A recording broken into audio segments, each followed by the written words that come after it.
Attention, school's in session.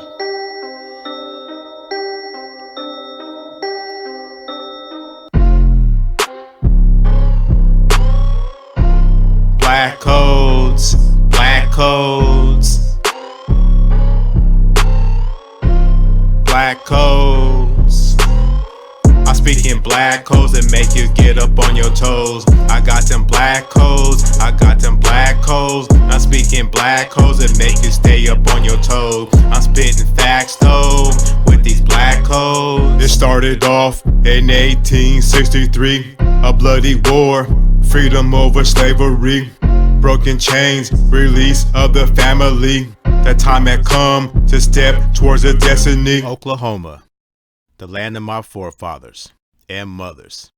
This is like the motherland, our Africa. But it wasn't always called Oklahoma.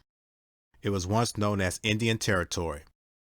Why was it called Indian Territory? You guessed it. It was a territory of the Native Americans, specifically the 5 civilized tribes.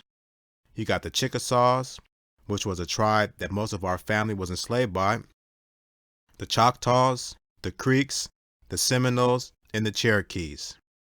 But these tribes didn't originate in Oklahoma. They came there on what is known as the Trail of Tears. They were forced from their homelands by the United States, and since our people were their slaves, our forefathers and mothers came with them. The Chickasaw tribe came from Mississippi. The immigration to Indian Territory began in 1832. But my journey began in 2016 when we got a phone call about a letter that a relative in Oklahoma got from an oil company saying they wanted to drill on our land. Our land. What land? Nobody ever told us we had land in Oklahoma. Most of the family were too busy to look into it, so I took on the endeavor.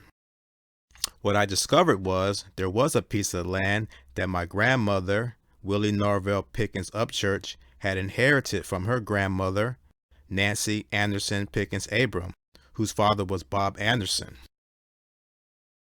Bob Anderson received a patent to the land during the time of the Dawes allotments, when the government took back the land they gave the 5 civilized tribes and divided it up and gave it to individuals.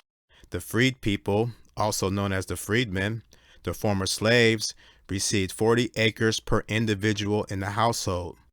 So Bob Anderson received 40 acres of land, and the inheritance that my grandmother received was a piece of a 20-acre plot jointly shared by many other people in the family as well. When Bob Anderson and his wife Sally passed away, their children divided the land up amongst themselves. Nanny's share was 3.33 acres.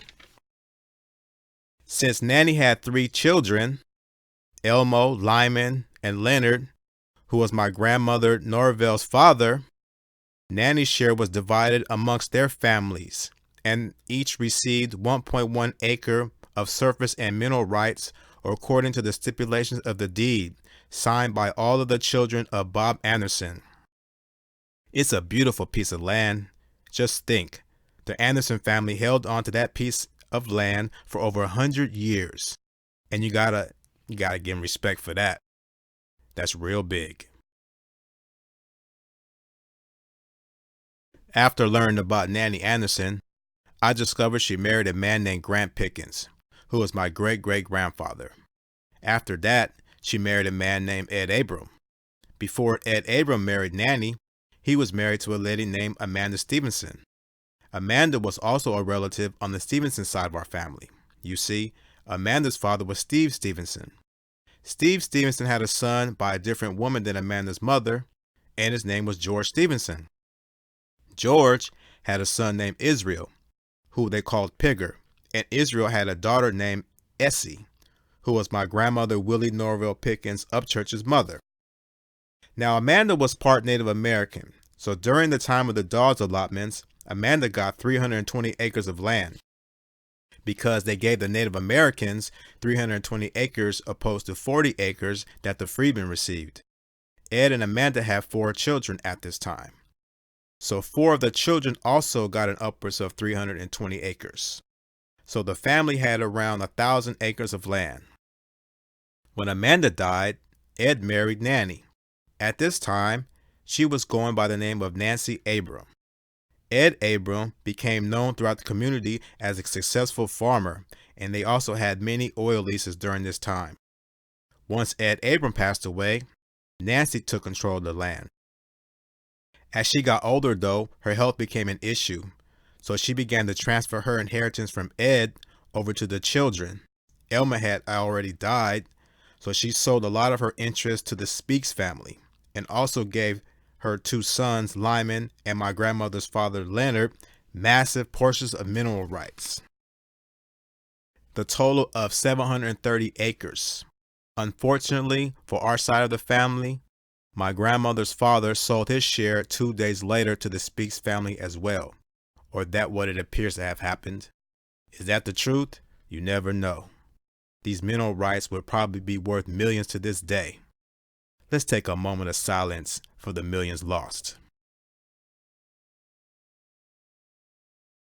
Although we didn't inherit those mineral rights, we did inherit a wealth of knowledge and history.